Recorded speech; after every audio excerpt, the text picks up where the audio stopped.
$500,000 after a written application and 10-minute phone call. They called me that night. Want to come join us in San Francisco? On this episode of the Matthew Byrd podcast, we talk a lot about the need for people to even just have more accurate maps of their buildings. The founder and CEO of Juxta. A universal positioning system. John Ferrara. John Ferrara. So I started the company with the explicit goal of let's track patient transporters around a hospital, kind of like Uber. Curiosity is what drives a lot of those ideas. I can pull out my phone, airplane mode on, it doesn't need any connection, it works fully offline. There's no hardware in a building I've never been to before, and I can see exactly where I am down to a meter of accuracy. Let's say FEMA wants to partner with us to track survivors of natural disasters. What we could do with the Juxta Maps app is we have partners who we integrate onto our app, and then users could just opt in. We're trying to solve a problem, which is tracking people anywhere on Earth with as minimal dependencies as possible. People ask all the time, what's luck versus what's hard work? And luck is just about maximizing your surface area. Hey guys, before we listen to the full episode, we wanted to ask, if you're liking this content, would you please subscribe to the channel and like the video? It really helps me and our team grow this podcast and bring in more awesome guests to the channel. Thank you, and back to the episode. John, welcome to the studio. Thanks for joining me today. Yeah, thanks so much for having me. Yeah, I am looking forward to learning more about the interesting business you're building. So I also always like to go back into story a bit. I like hearing people's journey of like what they thought they were going to do and how you got into what you're doing. But before we go back in story, tell the audience a little bit about what you're doing now. Yeah, for sure. So I'm the founder and CEO of a company called Juxta, and we build a GPS alternative that can track anywhere on Earth with no new hardware. So no satellites, no cameras, no beacons. Instead, we use existing on-device sensors that are already installed into pretty much almost every piece of technology that we use today, and then couple that with simulation and machine learning models that we've built in-house. And the end result, that's a bunch of fancy words, but the end result is that we can track anywhere on Earth at a fraction of the cost and a fraction of the time. So, 90% of all human and object movement globally is in a GPS-denied environment. Right? GPS doesn't work indoors, underground, in a lot of the environments like logistics, construction, manufacturing, the healthcare that we're all used to. And so the only way to track in those buildings today are typically through beacon systems or camera systems that are really expensive and take months to set up. With Juxta, using no new hardware in less than an hour and at about 20 to 50% of the cost, so a huge discount on what's normally out there, we can track in any environment. I'm interested to dig into that a bit more. Definitely. And talk about the tech and some applications and industries and such. And I think it's a pretty interesting topic. But before we do that, let's go backwards a little bit and talk about, what did you think you were going to do, growing up or getting into school? Or Definitely. Well, so I grew up the son of two parents in the United States military. Both were in the Navy. And we moved to Washington, D.C. for my dad's job. He became the chief medical officer of the Navy when I must have been in fourth grade. So moved to DC, and that was a pretty formative experience because it kind of thrust me more into the arena of global affairs, politics. I went to high school at an all-boys Catholic school about a block from the Capitol. And so that was kind of top of mind always. And I was always interested in tech, and I was actually pretty exposed to GPS and location tracking and stuff because my parents cumulatively spent years deployed when I was a kid, whether Afghanistan, around Asia, Africa, South America. They've been kind of everywhere. And so as a kid, kind of naturally, while they're gone, I was wondering, I would always be curious where they were. And I'd ask whichever parent was home, where my other parent was, and they'd have to kind of explain to me, my 5-year-old self, why GPS doesn't work in these environments and GPS gets jammed, and it's kind of going in one ear out the other. But it was a good formative way for me to get touch points on this technology. And I was really into tech. So I taught myself how to code at 14, started a variety of different companies we could go through. I got my first job working at like a hot dog stand when I was 13. That was my first job. I've been working odd jobs ever since then, but on the side, starting all sorts of startups and companies throughout high school and into college. I went to college though for journalism, actually. Really? Because I thought I had felt sufficiently confident in my programming abilities given what I taught myself for the previous 5 years, and I thought it'd be important to become a good communicator. Yes. And so I went to journalism school at Northwestern, which is supposed to be one of the better journalism schools in the country, in Evanston, right outside Chicago. And pretty quickly realized I was not a fan. No, not any indictment of Northwestern, but just it wasn't, I don't think, for me. Yep. Mainly because I found that I ended up being more envious of the people that I was telling the stories about. And so I was more interested in actually doing the thing instead of being the person writing about the person. But I also, while I was there, was also majoring in data science. So I kept sort of that touch point with tech. And then that's kind of how I got up to speed in tech, GPS, the positioning system space, startups, all this sort of world. And then when I was, after my sophomore year, started Juxta and then ended up dropping out after raising some money. And for the last 2 years, I've been able to build technology that we think is really foundational and is actually pretty transformative because it's the first time, like I said, that people have been able to track anywhere on Earth with no new hardware. Okay, so let's go back and dig into that part of the story. Yeah. So you were still in school. Yeah. And you founded the company and then ended up dropping out of school. Yeah, Or so I actually, you know what? I started the company though. It wasn't as linear as that, as I make it sound. It was that when I was the December of my sophomore year, I was supposed to go to San Francisco for a program I'd signed up for, and I always wanted to go to San Francisco because I knew that's where tech was really the heartbeat of it was. So I wanted to find a way out there, and my school had a program that I could spend a quarter, like 3 months out there. Like 2 days before I left. My dad actually came back from a day at the hospital, and he had been doing surgery that day, and he had been complaining to me. When he got back, he got back late, as he often, and my mom often did too, and he was complaining that he was late because the patient transporters are the people who bring patients into these surgery rooms for surgery, and that they would run late constantly. And this is a part of healthcare I had never had any exposure to. But that it's a huge sort of like heartbeat of the hospital is obviously the movement of patients from the OR to their rooms and vice versa. And these are really high value operation centers, all this other stuff. So, and I promise this is kind of going towards what I'm talking about. I can hear it. So he was telling me about this and I had never really given it much thought, but it was crazy to me talking to him more about it than my mom about it and then learning about the space myself, that patient transporters are usually like minimum wage workers who turn over every 6 months or so, right? It's a pretty high turnover job. Yeah. But but they're the people that are solely responsible to get patients to these super high, the highest value parts of a hospital, on time, to make things run on time. But they have no incentive to move super quickly because they're not being tracked. This is kind of the big key. So they're not being tracked and there's no location visibility into where they are. And so since they're not, they would rather just take a long time and not have to do a gajillion trips. They also get lost all the time because hospitals are complex and they turn over all the time. So anyway, all this to say that I realized, and I started the company actually January of 24, 2 days before I went to San Francisco, with the sole intent, all it was going to be a patient transporter tracking app. And so I started the company with the explicit goal of let's track patient transporters around a hospital, kind of like Uber. Yeah. And we'll do Uber for patient transport. So transporters will get navigation easier. They won't get lost. Patients, importantly, will be delivered on time. And so every couple minutes you save in an OR is worth thousands of dollars. So we'll save that time. And then, they'll have accountability to make sure they're moving correctly and all that other stuff. That was the entire, that was all I had envisioned for the company, was just doing that. Moved to San Francisco 2 days later. And I was in this program, but I was living by myself in this Airbnb I was renting out, and was just coming home every night and working on the company. And fortunately, with my parents' connections, both to doctors, they're both doctors in the U.S. Navy. I should maybe add that they were able to connect me with, and this is kind of important, obviously, I think for anybody who's a founder, maybe listening to the podcast as well, right? Like they often talk about starting a company as a market expert, right? Or having that sort of founder market fit is what they call it. So you want to be able to sell, you want to know the people that you're selling to, so you can kind of get that initial foot in the door.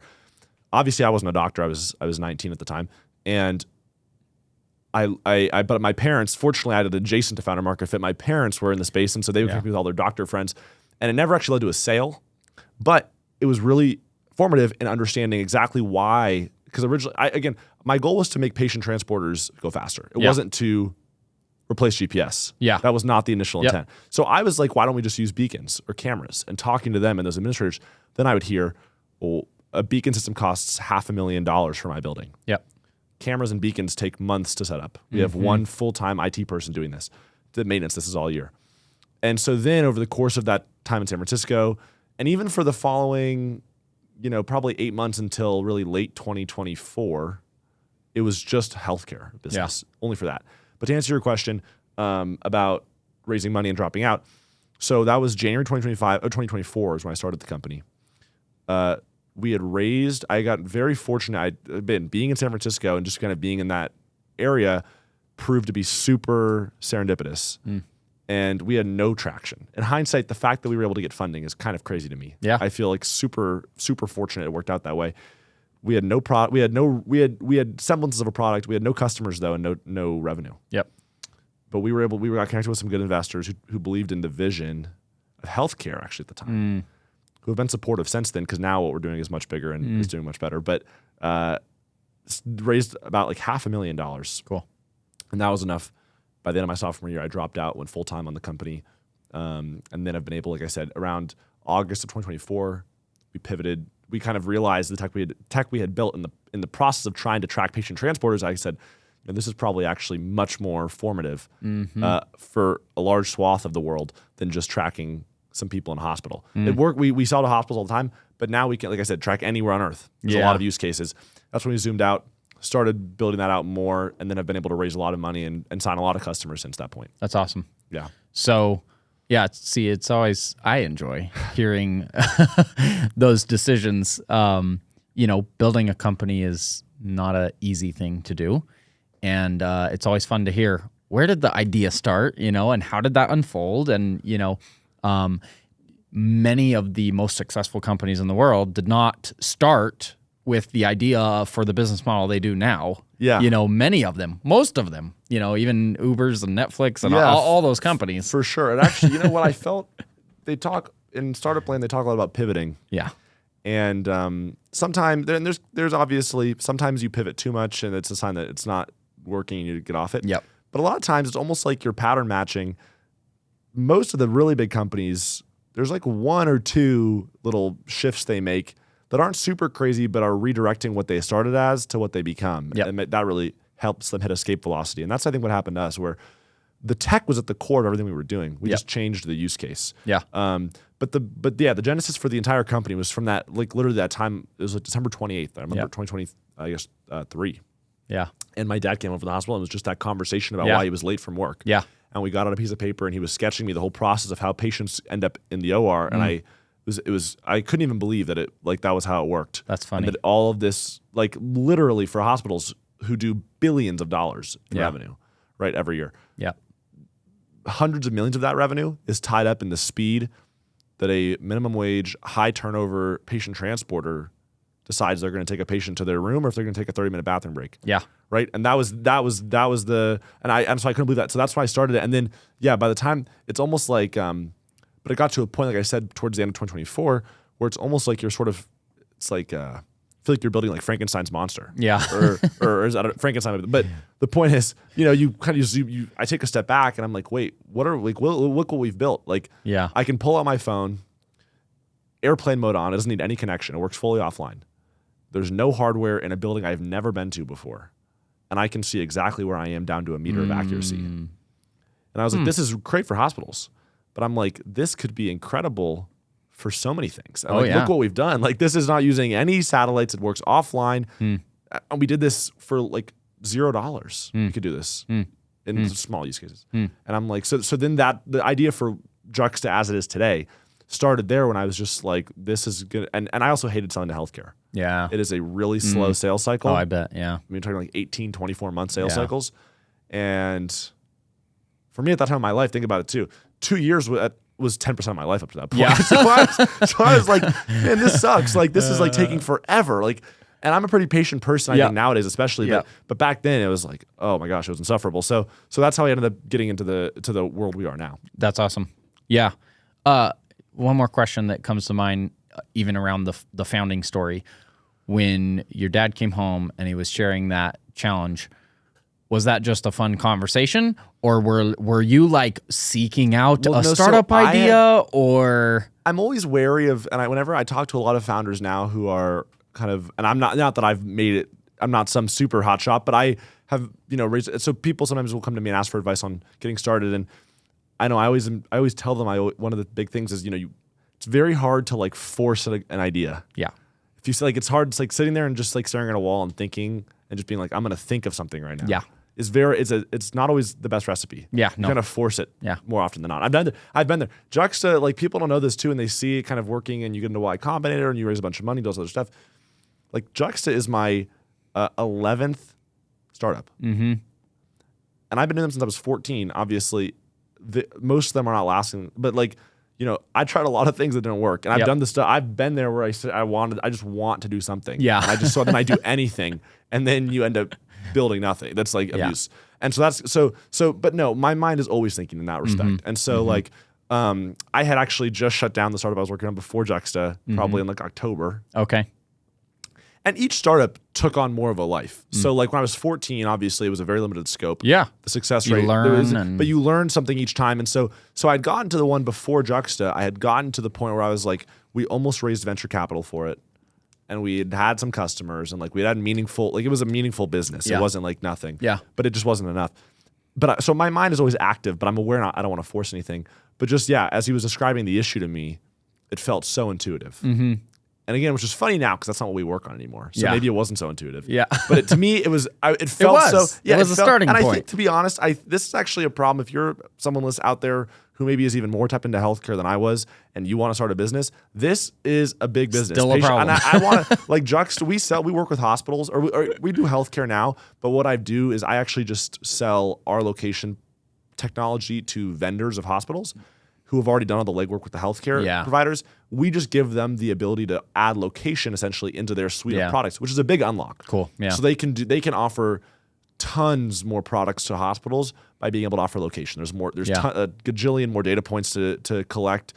You can to talk about patient safety, staff tracking, all that stuff. So, and one day I want to do an even more direct Juxta healthcare wing, and we'll do patient transport just to sort of make true on the initial concept. Yeah, exactly. But for now, it was not my thing. But I think it's a good idea if someone else wants to go do it. Yeah. But yeah, no, my dad just came back and he was talking about it, and I was just like, this feels so obvious. You're like, draw this out. Yeah, I need to- we literally took out a piece of paper. I was like, can you just? I was like, I don't think I'm understanding that this is that rudimentary. That like this much money is being tied up in this slow of a process, archaic of a process. He drew it out, and I like literally the next day. I remember I was like, again, I was trying to make money. I needed money, so I was working a gajillion jobs, like all this, and I was dog sitting. I was on Christmas breaks, but I had to make money, so I was dog sitting. And but I went to this. The next morning, I was at this person's house, dog sitting there like 12 hours. It was a long day.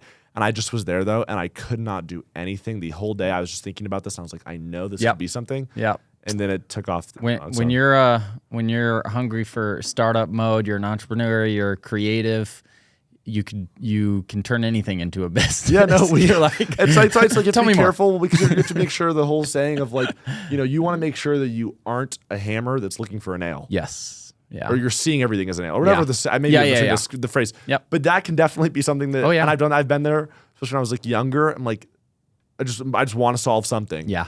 But it's hard too. You have limited life experience too, and so it's like sometimes it's just difficult to like know what problems people have. Yeah. And that's why it's also fortunate. I feel like I've worked so many different jobs. Yeah. In a variety, I've done like everything from I worked at UPS. Like I've been in all these different environments. CVS. Anywhere you can imagine, I've worked, and that was actually very helpful in helping me understand like what problems are actually people pay money to solve. Yeah. But yes, that was the initial concept. Cool. But again, I just also like had grown up with this familiarity with GPS being an issue in combat, especially. Yeah. I mean, even right now, like in any Russia and Ukraine, anywhere in the Middle East, for the most part, GPS is jammed, like always. It's like this. It can happen that fast. Yeah. And so they don't have access to any of that location information. And so like I knew that already. Yeah. And I kind of had in the back of my mind that this could be, that when I was doing the patient transport, I was like, this may be down the road. I didn't realize it'd be this soon because we ended up solving the problem so quickly. Cool. Yeah. That's cool. And again, I want to keep digging into that. Another thing that comes to mind, though, I'd love to hear a little bit about, and I'm sure is interesting to some people, is what was the experience like, or how did you get into the Y Combinator program, and maybe some of that story. So for those who aren't familiar, too, Y Combinator is a pretty famous startup accelerator. They were the first backers behind Reddit, if you're familiar with Reddit, Stripe, who processes most payments on the internet today. I think it's like a third of all payments go through Stripe on the internet.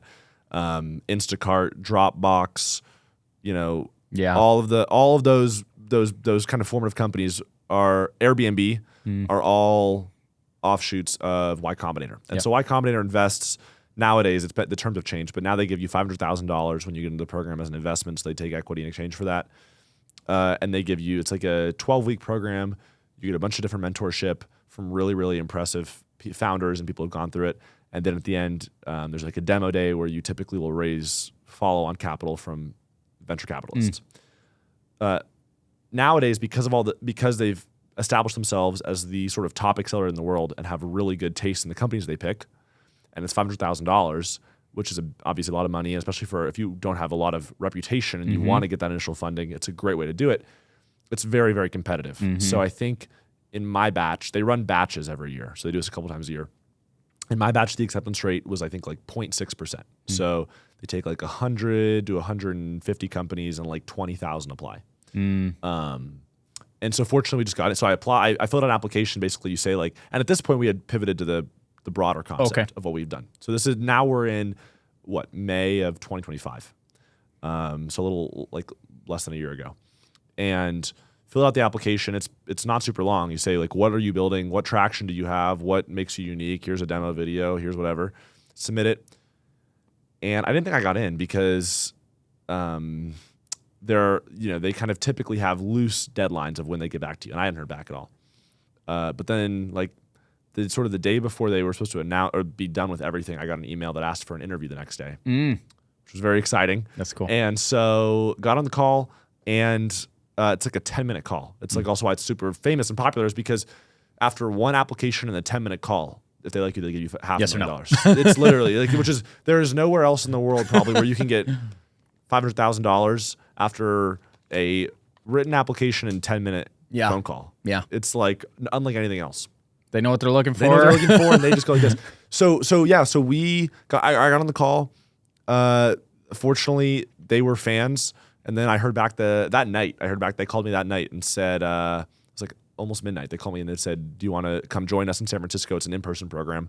So I said yes. I was in Chicago at the time, still living out in Chicago. That was May. By June 13th. I was in SF. Yeah. There you go. Pack your backpack. Program. Yeah. And then we did the Y Combinator from June to September. And then September rolled around. And then we ended up going, we were very fortunate to have a really good fundraising round with a lot of progress and really cool. There's a lot of excitement about what we're doing. And so we ended up raising around $5 million, which has since, catapulted our growth even more. Yeah. That's awesome. Very cool. Well, one, congrats on getting into the program. I'm sure. Thanks. I can imagine getting that email and then getting the interview and then getting the phone call. It's exciting. Each step is like, wait, what? Yeah, for sure. It's like winning the lottery, 0.001% make it. And, definitely. Very cool. So now I want to hear a little more of your thought when you were making the transition from medical to realizing there were other things to solve. Yeah. Yet at the same time, that is going from like a niche problem to solve to now like, well, this could be applied anywhere. Right. What were some of the decisions, expanding away from medical, and how did you start to evaluate like what problems you thought you were going to pursue solving? For sure. So I would get emails, and I don't even really know how. I mean, it must have been word of mouth, maybe from people who are in healthcare talking to their friends and in other industries. I would get inbound all the time from logistics, from manufacturing, from construction, people who were like, "Hey, we would love if we could track or navigate on our sites and not have to pay a gajillion dollars to install beacons or cameras to do it." And so that was kind of like the signal. I was like, okay, there might be something here. So that was sort of my thought of like, maybe we should step away and try this more broadly. In terms of narrowness, I've had to redefine how I think about narrowness because especially when you're a startup, you'll hear about this all the time, especially from investors, that you need to be narrow and selective about what you do because you just have to go, a mile deep, an inch wide is kind of the typical rule of thumb. And what we're doing, like you mentioned, has like really, we call it UPS, the Universal Positioning System, as opposed to GPS, which is global. We think because we can track literally an order of magnitude more places, that it's only fair that our system is called universal as opposed to global. Just to touch on that. So yes, we have literally universal applicability. Like our use cases, I've worked with companies who want to track dogs with their dog collars on and use dog collars as a tracking mechanism and track dogs in a neighborhood. And I've worked with defense agencies who want to track in special operations. There's like truly no bounds on where location is useful. But I've thought more deeply about narrowness and kind of come to understand that in our business, it's different. And that's the beauty of the technology. So because of how our system works, and we can get into the tech at some point if you want as well, because of how it works, all we require the user to give us is a satellite image or a simple 2D floor plan. It can be a JPEG, a PNG, a PDF. It doesn't have to be CAD file or anything else. We can take in that floor plan. It can even be an outline of a building. Like, it doesn't have to be anything super fancy. An outline of a building, we take that in. We use computer vision models to render that into 3D. We simulate a bunch of different sensor movement in that environment to create sort of like this artificial fingerprint, estimating where people are at given points, given what their measurements on their phones are saying. And I won't even dive into the tech because it's going to be a whole other conversation. So, but all that to say, it's a very standardized process. And so whether we're tracking in a hospital or we're tracking in a warehouse, for us, on our end, it looks the exact same. We're taking in a floor plan and the process is exactly the same. The narrowness that we talk about is the delivery method, if you will. So right now we have we only work in two capacities today, and that's by design. We can work with many more. So like we only right now sell essentially like an SDK or like a software package where we can insert Juxta onto a mobile app, an existing mobile app. So if a company wants to add location visibility, location tracking into their app, whether they want to track personnel or they want to track something else with that has software already running on it, we'll install that way. We also make small asset tags, and this is a big thing for logistics. So we make if you don't have a device that already has the sensors that we are using called IMUs, like every mobile phone has an IMU, every robot, embedded device, medical device, car, you name it, they all have IMUs. But if you're like tracking crates or pallets of goods or things like that don't have IMUs, we sell small asset tags that are no bigger than the size of your palm, smaller than that, and you can just attach those on to whatever you want to track. Okay. So so right now, those are the only two things we sell is the SDK, so the software only version, and then the asset tag, which is the hardware. We have requests all the time, especially from like robotics companies. Robotics companies want to track using Juxta all the time because, as you know, LiDAR and SLAM come with their own costs, and we cost a fraction of LiDAR and SLAM. So we can save companies, hundreds or thousands of dollars per robot on tracking. But the reason we don't do that, but we say that's our narrowness, is we say right now we can do it and we will do it probably in the next year or two. We'll probably add that as a service. But right now we don't, because for us every robot, as again has unique dimensions. It weighs different, it moves different. Some of them are bipeds. Like they're all very different. And so and when we talk about the tech, you'll understand why this is relevant, because we simulate movement. Given whatever we're trying to track, we simulate that object or person moving in our models. And so if we have to create a custom like object that has like most humans, right, weigh generally in the same 100 to 200 pound vicinity, and are all within about a foot of height of each other. It's very easy to track or to simulate human movement because there aren't that many possibilities. Robots, there can be a robot that is the size of this water bottle. There can be a robot that is the size of this room. And they can weigh different amounts. So, and they have different movement types. And so right now, like that's where we draw the line on narrowness and picking what we work with. Is saying if it doesn't use a hardware, one of our asset tags, and if it doesn't use our software only deployment and on like basically a mobile device or a medical device or something small or easy to track, then we just right now we just don't do it. So that means that we do work across industries. We work with logistics as a big one, manufacturing, construction, healthcare, defense is a big one. We don't discriminate off of that. It's just about how we deliver the product. Okay. Yeah. So in whatever way you think to explain the how or the tech, I think it'd be cool to hear a little more about, because I'm sure there's a lot of people, anytime there's something new that replaces some old way, it's like, wait a minute, well, how do you do this? We get told that it's in nice term. If someone's being nice, they'll say it's like wizardry. Yes. If someone is a critic, they'll be like, you're lying. This is not real. So I'm happy to explain how it works. And if it'll make any sense. And sometimes, honestly, the best thing I can do is just show people how it works. Showing it is always easier than saying it. So anybody is always welcome to book time with me, and then I can always show people how it works in person. We'll share some links for sure. So but, whatever makes sense in descriptive. But in descriptive terms, I'll put it as simply as I can. So and a lot of this technology is based around the idea that we want as minimal. We want the user to have as little input as needed to make this work. One pause, real quick. Sure. As you get to explaining the tech, and I know you kind of told the story of how you got to why you're trying to solve this, but could you also share a little bit of how did you, when you share about the tech, how did you figure out how did they get to the tech? For sure. So the genesis for all of this derives from, I'll start. So the core of our technology uses sensors called IMUs, inertial measurement units. And IMUs and inertial navigation has been around for centuries. That's how people used to track, on ships.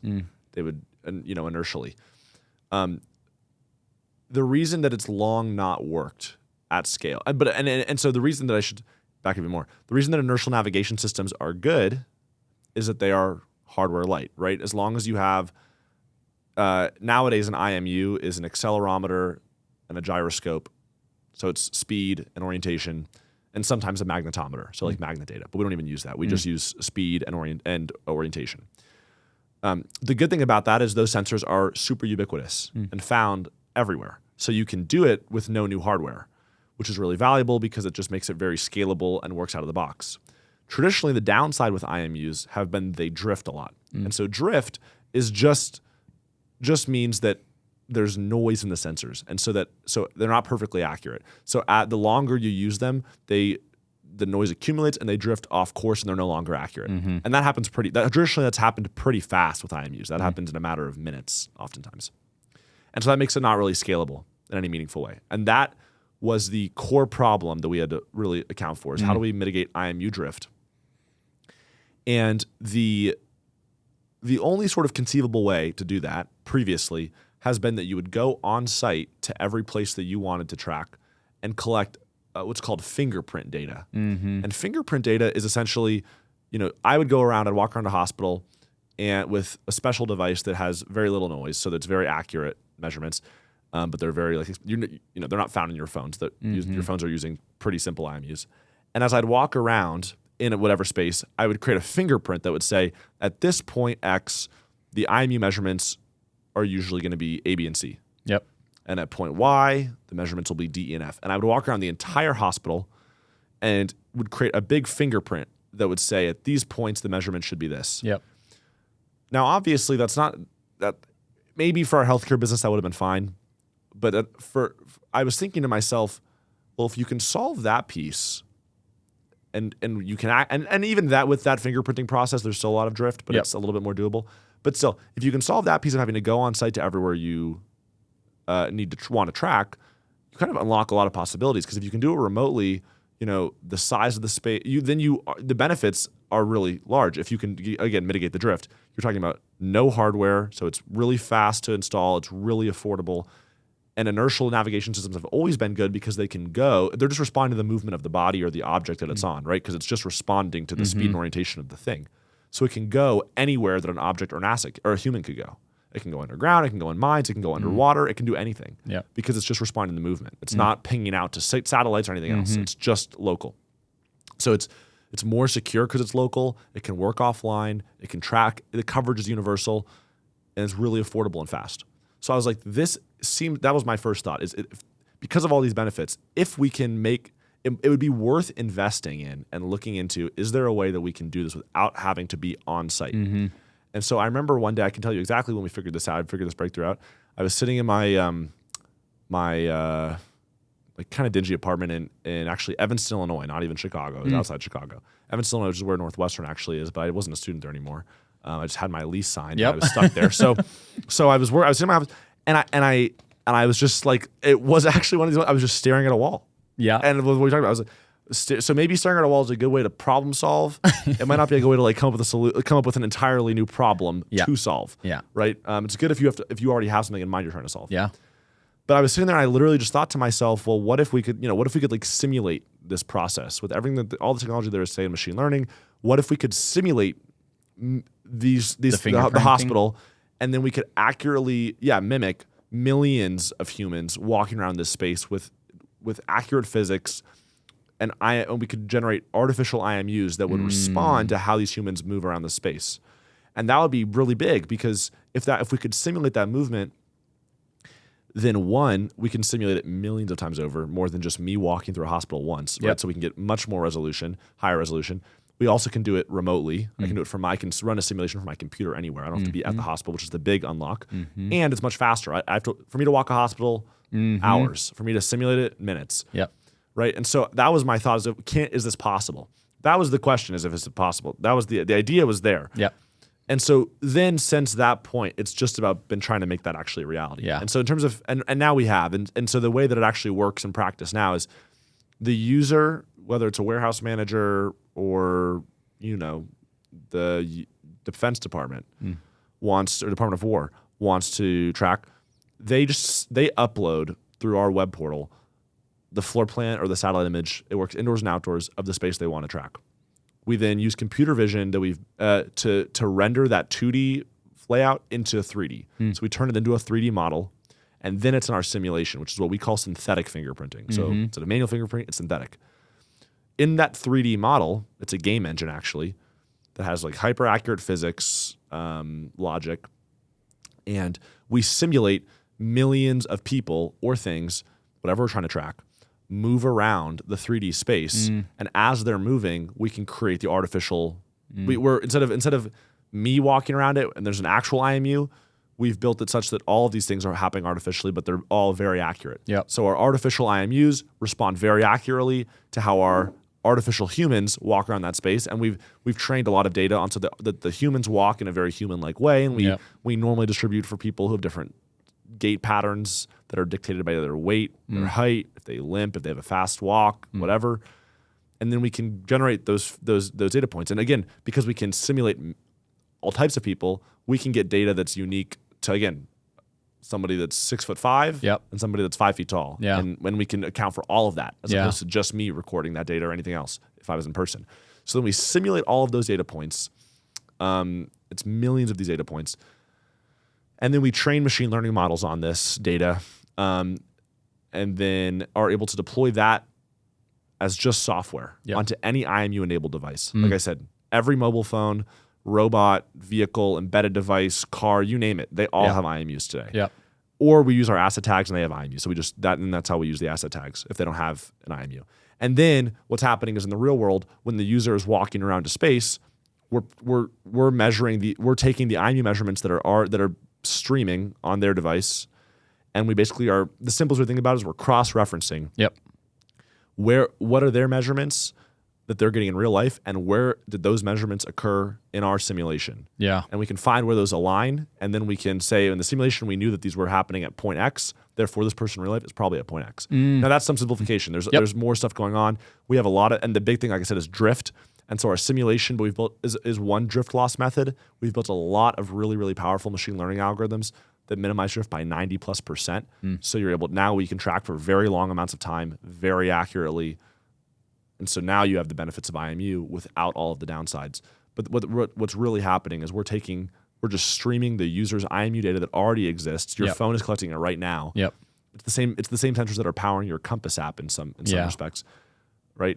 And we're taking that data and we're training off of that data to estimate where you are, in many cases within 1 meter of accuracy. So it's more accurate than anything else out there as well. So you're not trading off accuracy or anything else like that. That's pretty cool.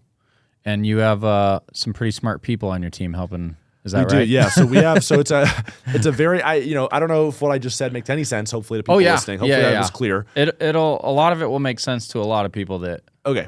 Cool. I'm happy. But it's a very technically dense problem, as you can imagine. And there's a very small community globally that specializes in no hardware tracking. There's probably literally like a dozen researchers maybe at the top end of the field.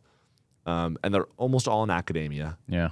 There's one that works at Google, or Waymo, one that works at Apple, but we've been fortunate enough to be able to actually recruit a lot of some of those top end researchers, as well as a lot of talent who got their masters in, and their backgrounds are in SLAM, LiDAR, Yep. other tracking systems. Yeah. And they can take that transferable knowledge. Yeah. Especially what we're doing too is how I manage a team is I understand that nobody is going to have a perfect resume for what we're doing, except maybe these dozen or so people, and we've brought some of them on board. And they're all PhDs who are geniuses, but otherwise too, like people aren't going to have this stuff figured out off the bat. Yep. And that's good. I like that because that means that it hasn't been done before. Yep. If there were people who knew how to do it, then our business would be kind of futile because it's Easy been to commercialized somewhere and replicated and everything else. Yeah. But our team is comprised of mostly masters and PhD graduates who have backgrounds in whether it's IMU specifically or LiDAR, SLAM, GPS, any background like that. They're familiar enough with the space, and they're very smart. And I kind of run the company much more like a research lab. On that side. Cool. So they develop and kind of work, and a lot of it is just developmental. Yep. So they build that over time, and then we have obviously a smaller team, kind of traditional software engineers who basically whose responsibility is to, I want the all of the people working on UPS, the Universal Positioning System. We want all of them to just be able to work on that without worrying about productizing it. Yeah. Just make the tech work. Yeah. And then we have software engineers who collaborate with them, and they just take the raw tech that's new and they package it into SDKs, into things that actually can be sold and commercialized and work in like a functioning environment. But that's kind of how our team is set up. Cool. That's awesome. Yeah. Okay. So, and thanks again for sharing some of the explanation of how it works. It definitely makes sense. A couple questions that come to mind, because you're saying anything, anywhere.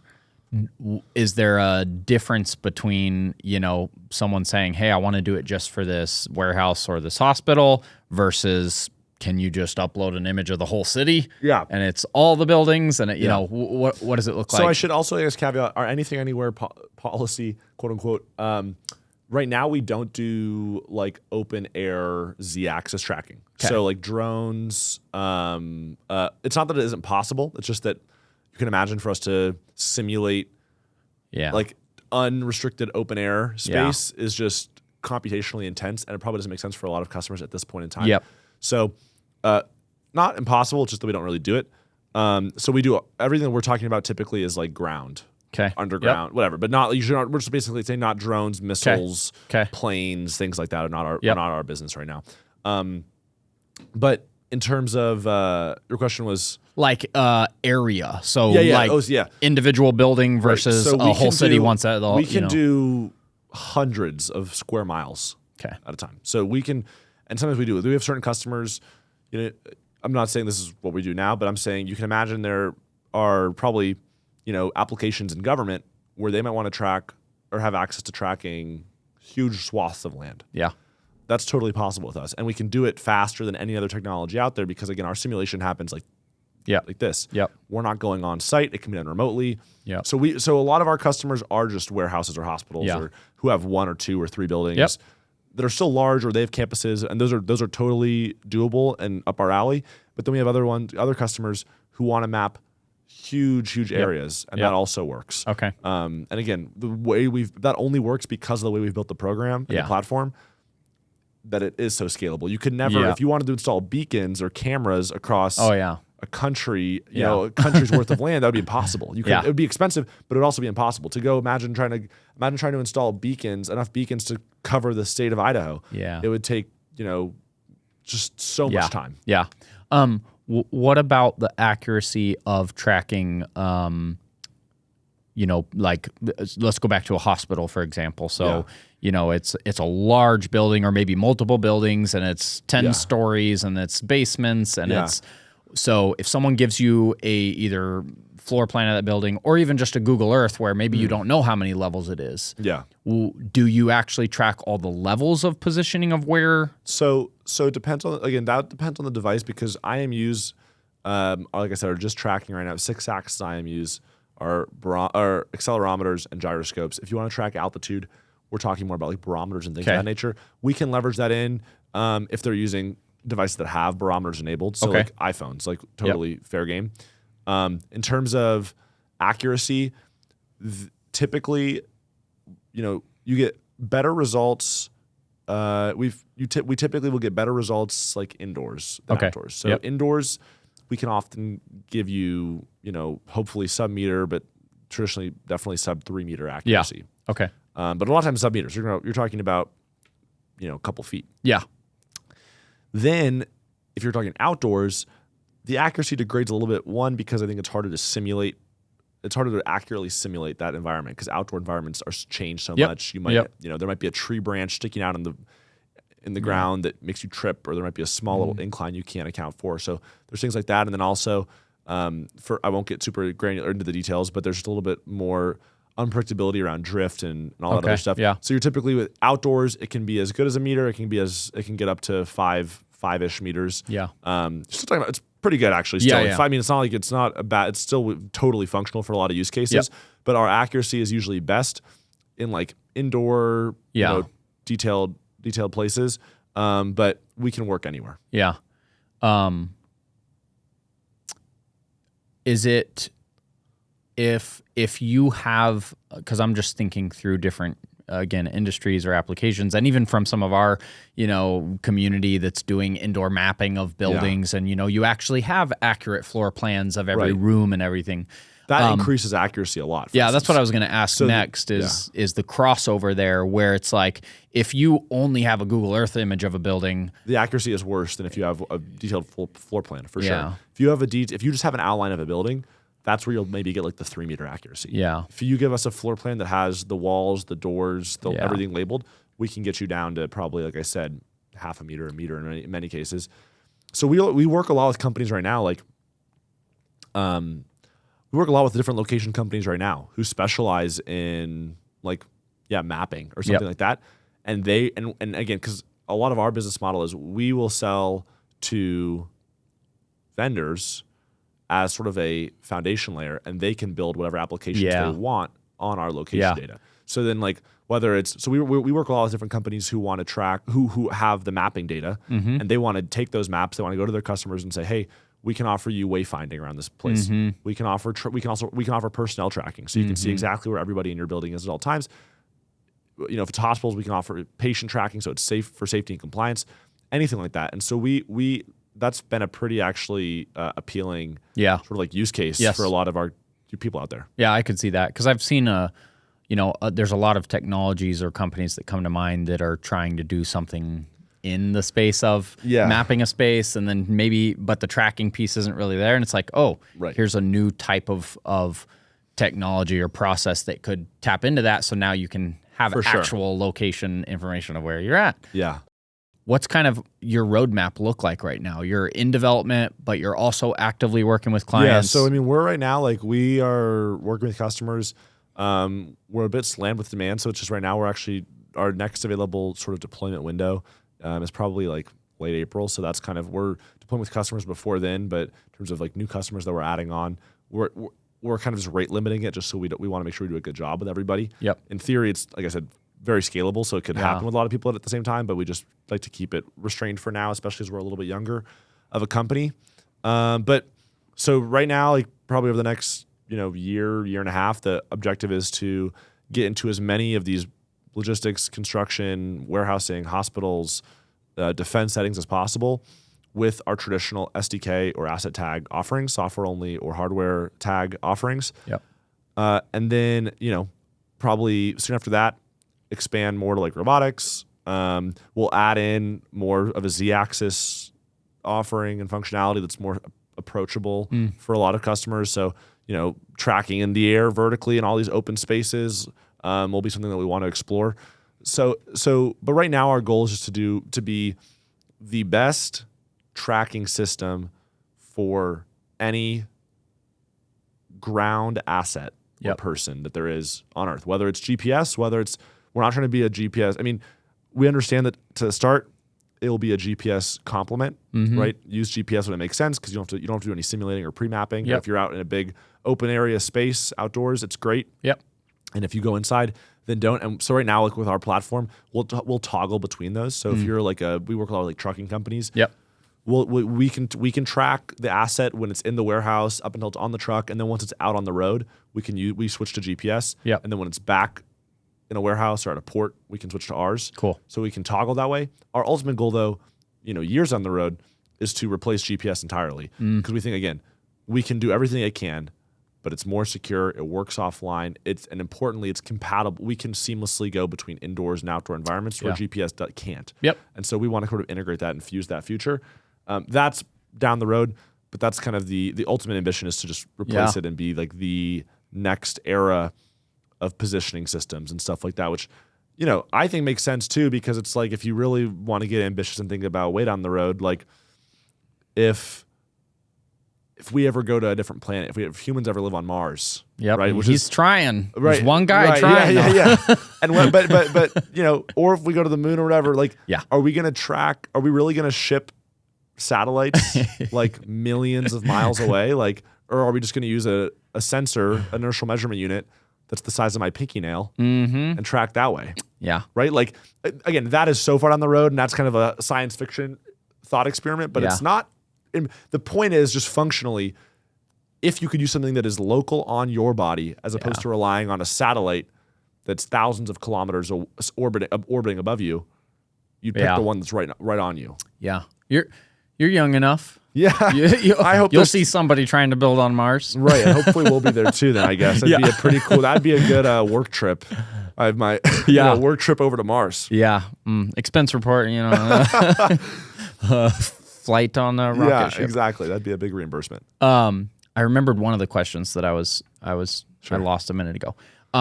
So what's the process look like when a customer comes on board, they got a warehouse, they're like, here's all the assets, or I want to track the employees in the warehouse or whatever. What's that process look like for like getting people's devices onboarded, or how do you deal with like the privacy part of that? What does that look like? So right now it's meant to be super lightweight and very easy. So what it looks like, let's say, I'll give you a couple different examples. Let's say that you're talking about wanting to track people through their phones. Mm-hmm. Let's say, maybe it's a warehouse who wants to do personnel tracking using the phones that their employees have. Yep. I'll go to the privacy point of that in a second. Yeah. The functional way that actually works is they submit the floor plan of their warehouse. We do that process I mentioned where we simulate it, train the model, and then what the output of that is, if we're tracking through their phones, is an SDK. Mm-hmm. For those of you who aren't familiar, I don't know how technical your audience is, but if an SDK basically plugs into your app, a mobile app, and so presumably the warehouse their employees have a mobile app on their phone that they're using. The SDK goes, just their software team, whoever's running their app, it's about a couple lines of code. They just copy and paste. It's very technically easy. Yeah. You just copy and paste the code we give you into your app, update it, you're good to go. Yep. Then as those employees are now moving around, we're then able to start tracking their location, and however that manifests, whether that's just them tracking movement through a dashboard or the employees using it for their own functions at work. If there's then they can build those like location-based applications themselves if they want. Yep. We offer a basic like wayfinding tool in our SDK. Yeah, so like we offer a couple basic applications, and then we also encourage people to build. Because if we go to like a hospital, we're not going to build like hospitals are so finicky or warehouses are so finicky. We're not going to build specific location applications, maybe at least at this point. Down the road, maybe we will. But right now, we're not going to build something that's like, here's a patient, here's a nurse tracking app function that has to have all these different bells and whistles. We offer wayfinding. We offer our full tracking suite. Obviously, is very easy, and then a couple other select ones that are pretty universal, right? We're trying to build the applications that we offer are ones that are common across industries. Yeah. But anyway, so now and all of that in a way that it is and because I'm also not a programmer, is basically a plugin or using the SDK to put into some other type of like management software as opposed to it being its own standalone software. Correct. So this is integrating into their mobile app. And then on the web side, we have obviously our own self-hosted web portal they can do all this through, but everything's also an API, is very modular API, which again, for those who aren't familiar, just means you can basically, we offer whoever's buying from us, let's say, you're a warehousing software company and you want your warehouses to be able to track their people through your portal as opposed to in a Juxta's portal. Yes. That's totally fine. We have basically a plugin where you can take our tracking portal and put it on your portal. It's a lot of portals. But you can track, but then they can track through their end, right? And so that's one app, that's one use case, right? But then like if it's an asset tag, it's even easier. They say, I want 1,000 asset tags to track 1,000 crates. Perfect. We ship them 1,000 asset tags. They take them out of the box. They turn them on. There's no beacon receiver situation going on. They're standalone. Take them out of the box. You turn it on. You put it on the asset, and you're good to go. It's already synced up or whatever. Everything's perfect. So those are kind of the basic ways to track in terms of privacy and how that works and how that looks. A lot of that is from our perspective, right? We can never track anybody without there being a consenting party. Meaning, like, we can't track because you can't just open up a floor plan and see everybody in the building. I can't just track anybody in the world right now. Right? Of course. Because they have to have our software, our SDK, on their phone, or on whatever device they have the IMU on. And so that SDK has to be installed. Now, whether that's installed directly by the end user or it's installed by their warehouse or their hospital, and they're the person. Now, that's the relationship between those users. Yes. And a lot of that comes down to like there's all sorts of legalities around union rights and who can track who and where, if it's an employee issued device or if it's an employer issued device versus if it's an employee device, all that stuff, which is very fair. And that's a relationship that is typically more up to those parties because we're not selling to end customers. Correct, we're typically selling to, again, vendors who then have their own customers. Yeah.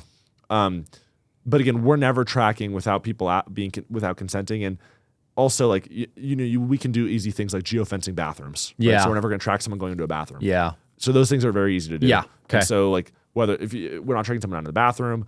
If they go home for the day, right, they leave the warehouse with their phone, we geofence the warehouse. As soon as they leave the warehouse, it doesn't follow their location at all, so it can't follow them anywhere else. All that sort of stuff is very much within our purview, and we make sure those things are aligned. But the actual consent to having any tracking is done between the two parties that the customer that we're selling to. Okay, so another I guess technical question that comes up would be is there a path to, or is there another way for people to track? Well, I'm thinking about like the personnel tracking. Sure. So you think about a hospital, right? And it's like, well, there's people that come in and out that you didn't get to download and put on a phone, and or even in a work situation where there's a warehouse, but if they want everybody in the warehouse tracked for safety purposes, but there's different vendors that come in that don't have pre-approved devices. Right. Is there any way that they would then integrate or have a way to track people that are not using some type of pre-signed up device? So the device doesn't have to be pre-signed up necessarily. So it doesn't. It's not device specific. So like let's say a vendor, a new person comes to the location. Presumably, like, our SDK is installed in their app. So anybody who has their app, so if a new person comes, you're asking like, so they would be able to download the app and be tracked that way. But you're saying if they don't have the app and they don't. So like, okay, let's go back to the original. So the hospital. Yeah. Right. So as soon as a new patient comes in from ER. Yeah. Then I assume in a scenario like that, maybe they're tracking a physical bed or something. Typically, yes. Well, typically, like for those environments, that situation, they're either using our asset tag also like clip on to people's clothes. Okay. So you can, because a patient probably isn't going to have their phone on them while they're in a hospital all the time. Yep. So we're tracking usually either the asset that they're on, like a hospital bed, which we track, or like they can clip it onto like their shirt or something else. Okay. But maybe like if we're talking about, let's use that example, but say like it's a warehouse. We're tracking people in a warehouse. So you're talking about... So, let's say the warehouse wants to track everybody in it. And obviously employees that are there could have a signed up device that can be tracked, but maybe they have vendors that come in and out that don't have a device. So I guess it would be something like that. The vendors would have to then download the app. Or they could have similar to what you just said about like a tag. Yeah, for, they could put on a tag. like a visitor tag or Correct, something. So correct. now everyone in it is And there's tracked. also exactly. That's Okay. exactly right. They can either just put on like a tag that just track and would just track that tag. Yeah. Or they could just download the app and be tracked that way. We're also working on a simple it's actually more complex for a variety of reasons than would be great to make sense, but we also are working on web tracking, so we can track someone just through their web if they use so instead of having to download an app, which is a barrier to entry, they walk into a warehouse, scan a QR code, it opens a website, and can just track them through that website. Cool. Using that website. Yeah, Again, just hit they're an consenting accept or out of that. whatever. That's Yeah. not like we're just they have to like open the website, say I want Terms to be and tracked. conditions. Yeah, all that stuff. It's not like you just open the Yeah, website, yeah. you're tracked now. But that's something we're working on as well. So you have to download an app. That takes actually a little bit long. That's a weird technical challenge. But there's a lot of different ways to do that. Cool. So it's the asset tag that they just put on, or they clip on, or the mobile app they download, or eventually the website they visit. Yeah, no, that makes a lot of sense. I'm thinking about a lot of different applications. We've worked in airports and all kinds of other places, and it's bringing that up, like visitor badges, that type of thing makes a pretty easy way for people who just show up that maybe aren't going to, download an app. They're not employees or. And right now too, like most of our focus is on like the commercial space. Yeah, so we're talking actual about assets and we're talking about like we do a lot of asset tracking. We do a lot of personnel tracking as well of people that are already in that space. Yeah. Whether we would track some if a bunch of people are coming to an airport to catch their flight or something like that. Yeah. Right now that's probably not in our wheelhouse. Yeah. If they're doing like maintenance at the airport, then obviously it's much more relevant. Yep. Ultimately, though, also like the vision over time of what we're talking about is like this will replace GPS hopefully and will become a consumer-facing application, and it'll have its advantages as well on that front. So like imagine something I think would be really cool is, and this is again down the road. Yep. Instead of Google Maps, let's say there's Juxta Maps, and on Juxta Maps, there's the functional utility of, hey, and I want to navigate from my house to my hospital appointment room. You'll get the typical driving navigation. Yeah. They'll tell you where to park. Yeah. What's closest to your room. You get out of the car, and it's now following you and gives you navigation directly to your appointment room. Right, which is valid because you get lost in those hospitals all the time. Yeah. Whatever. Yeah. So that's that use case of, again, seamless indoor to outdoor tracking is helpful. Yeah. And if you go under a tunnel or something like that, you won't lose connection. Yep. But what I think could be even a cooler addition to that consumer-facing application is, let's say, FEMA wants to partner with us to track survivors of natural disasters. So if a hurricane rolls through or an earthquake happens and somebody is stuck under a pile of rubble, GPS can't really penetrate through the rubble. Again, it's a really weak signal, so it typically gets jammed that way. Yeah. We can track them that way. So, but is everybody going to download a FEMA app just for the off chance they're in that scenario? Probably not. Yeah. But what we could do with the Juxta Maps app is, along with the typical navigation functions, we have partners like FEMA maybe who we integrate onto our app, and then users could just opt in. Yeah. Hey, if I'm in an area where there's natural disaster, I consent to sharing my location with FEMA so they can track me if they need it. Yep. There's a lot of different companies or agencies that might have that use case, and again, it would be fully up to the consumer to figure out if they want to opt into that. Yeah. But it's a choice they have, and it's a way to consolidate some of those different use cases onto one app, which is ours, as opposed to people having a FEMA app for FEMA tracking and having 5 other apps for 5 other companies. And so that's kind of another use case, thinking about the roadmap and the vision of down the road, how we interface with consumers will be, yes, a better maps experience and navigation experience, but also we can get creative with, using that data for good when it's relevant. Yeah. No, that's nice. I like the indoor versus outdoor situation because, you often can get where you're trying to go, and then you get there and there's no more navigation. Like, where's But my next question on that piece actually goes back to similar question I had before, is to be able to get more accurate for tracking like that, you would probably want or need more accurate indoor information, right?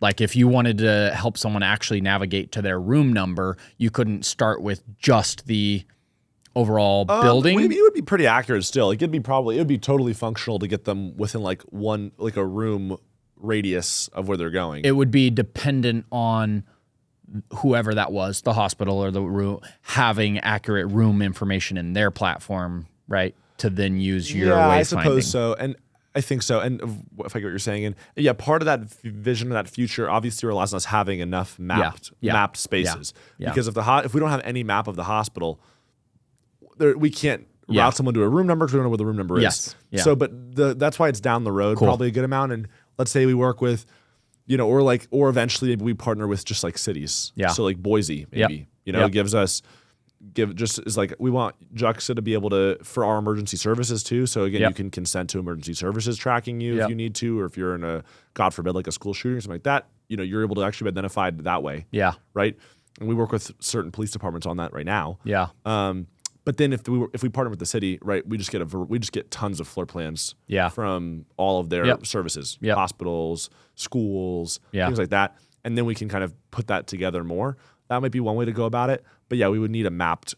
Yeah. We don't need the maps to be super high fidelity once again. Yeah. But in terms of just functionally giving someone navigation, we have to be able to have endpoints that we Yes. can navigate Yeah. to. If we Yeah. didn't have a hospital floor plan, we couldn't tell someone where room 101 was. Yep. Yep.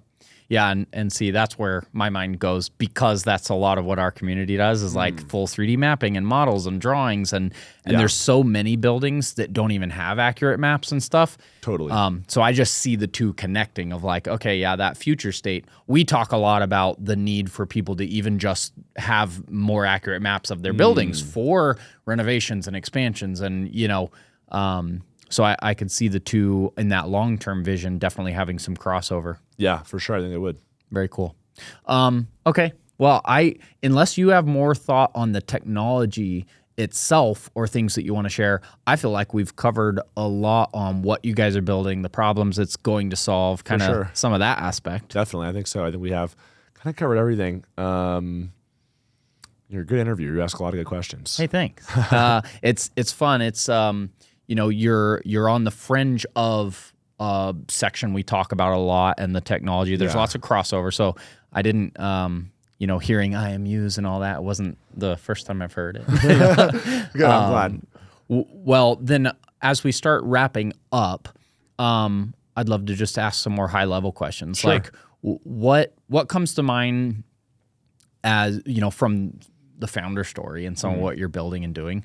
What are some of your biggest lessons learned thus far? From like sort of the entrepreneurial perspective. Yeah.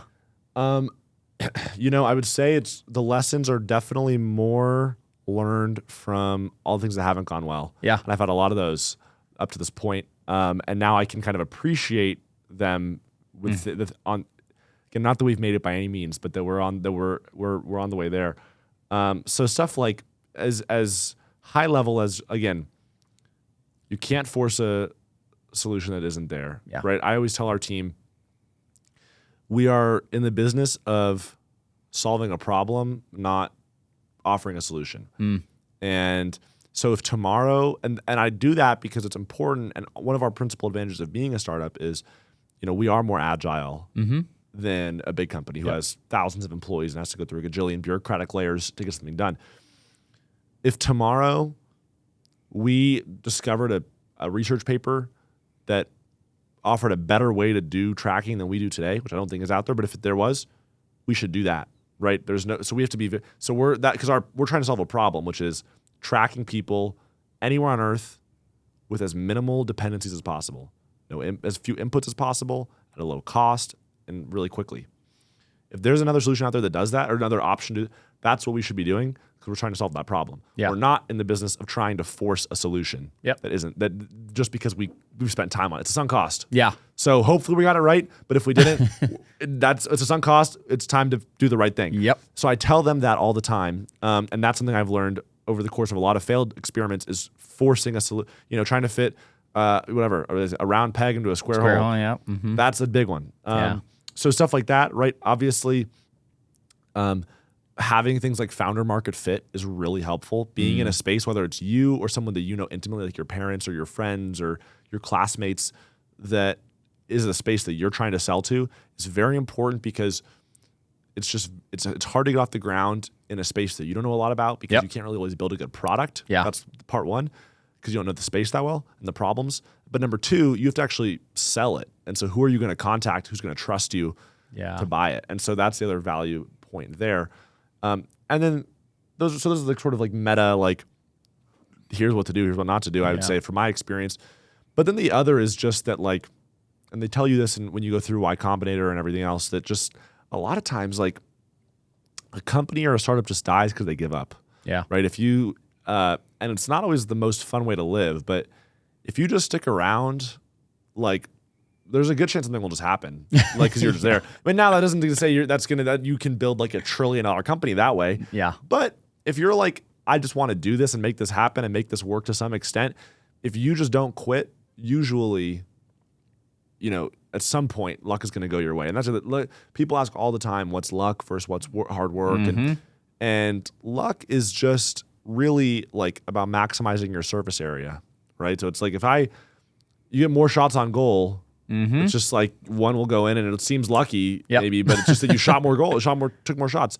And that's what so if you can just expand your surface area to be as wide as possible, something lucky will happen to you. Yeah. If you just say yes to everything, go everywhere, try everything, it's like eventually, and then it'll seem like luck. You'll be like, oh, like how lucky, people will be like, how lucky? It's like, well, if you go, it's because I went everywhere. It's like, if you never leave your house, you'll never be lucky. No. So it's just like, you have to, that's the other thing is, especially if you're talking about startups and eventually you'll need something to go your way. Yep. And you can't predict when it'll be. Yep. But, yeah, that's probably the way. Yeah.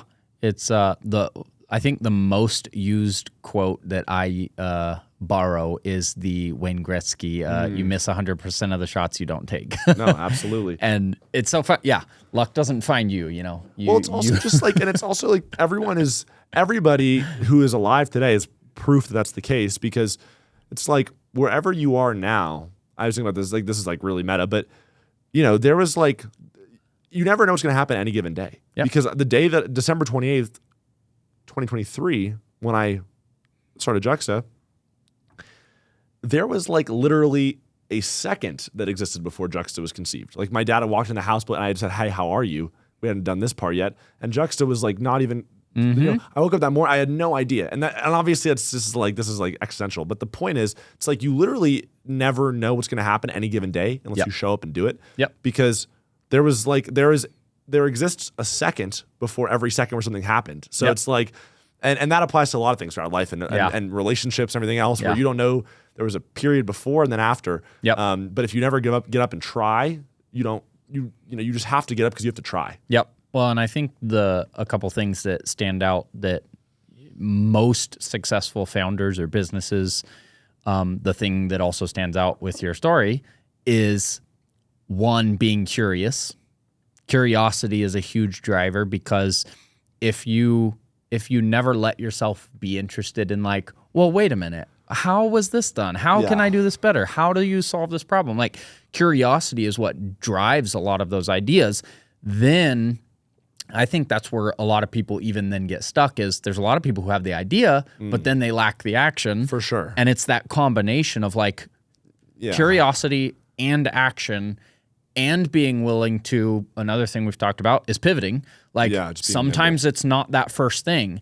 If you also get so locked into the first idea, you may pursue that failed idea over and over and over. But when you mix curiosity and action and the willingness to like accept and learn from failures and change along the way. For sure. And people are also, the action is definitely the most true. Like I think if there's like a funnel, right? Like everybody exists. Some people have ideas, a smaller portion act on the ideas. But that's also just because I think people are often very afraid of failure and like the judgment and everything else. And that's one of those ones that you really, you just get numb to over time and failing a lot. And so I'm on my 11th thing. I wasn't nervous what people were going to think about. I've already done it. I've already failed. If they've judged me, they've already judged me. Yep. But that's the biggest, I think, thing that holds people back from taking action, is they're just worried about what people are going to think. Yeah. And that's what, you can't really teach that. No. It just has to, you just experience is the only way to get used to it. And also, obviously, it's cliche, but everyone's like, nobody cares as much as you think they do or whatever else, which is totally true. But you don't really believe it until you've gone through it and you're like, wait, nobody said anything because I lost or because I won, Yeah, it's like they don't actually really care if you win, to be fair, either. It's not going to be as gratifying that way either, but still, it's like failure should not hold you back. They may get more angry when you do win. Definitely. They're like, wait a minute. No, those are all good points. And back to another cliche aspect of that. You look at someone like Michael Jordan, who is one of the most successful basketball players, and he says the same thing of like, I lost way more shots than I made. You're only remembered for those really successful ones, but Definitely. It took a lot of misses, a lot of practices, and and I'm glad we're doing this. We're talking through all this, and this is now on the record because it's like, if God willing, Juxta ever makes it anywhere, the way that I hope it will, it's like people will pick it up then and be like, wow, he's this young guy who did this thing. I'm like, this goes back, like, I'm in like year 10 of the process. Yeah. And the last year has been the only like really like growth. But there's a huge part you just never see. Well, that's what they say too, right? The overnight success took 10 years to build. And my favorite quote in, I think it stemmed from maybe someone in tech I think said this first, maybe, or maybe it's, I don't know, Confucius or something. But it's like, gradually then all at once. And that's how most things are. It's like it's just like this, and then it's exponential at the end. Yep. So. Yep. Well, thanks for coming and sharing your story. It's exciting to hear what you guys are working on. Look forward to following the journey, and Absolutely. all the best. Hopefully, we turn around in a couple years and we're like, it's on every device. Well, thanks so much for having me. Appreciate it. Of course. All right. We'll see you guys next time.